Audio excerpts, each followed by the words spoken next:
by far the most common structure for credit card processing fees is what's called tiered pricing. It's also called bucket pricing by industry professionals because it groups transactions together and puts them into different buckets or under different tiers. Each tier carries its own percentage price.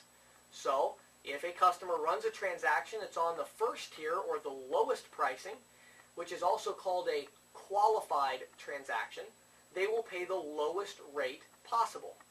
If the transaction is mid-qualified or the second tier or bucket, then they will pay a slightly higher rate. And if a transaction is considered non-qualified, then it would be under the non-qualified or the highest rate.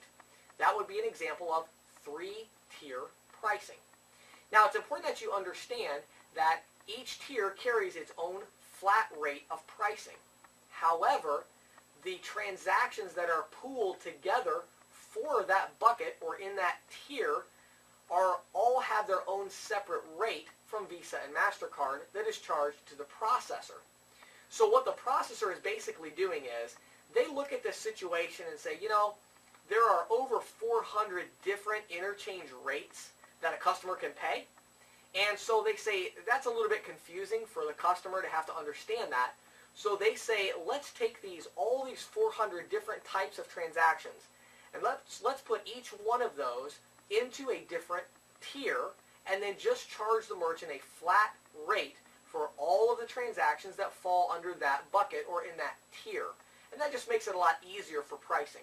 Now, in this training video, the only type of cost structure I'm going to be discussing is going to be tier pricing. I'll touch on the other three just so that you can identify them when you're in the field. But as far as what I recommend that you sell, it's always going to be easier when you're starting your business to sell on tiered pricing for two reasons.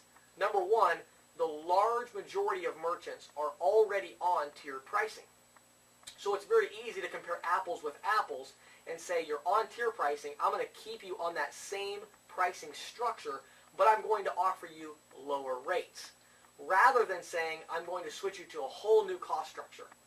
So let's get right into it. What we're going to do is we're going to cut away from this and we're going to go to a screenshot video and we're going to talk about what a tiered pricing statement looks like.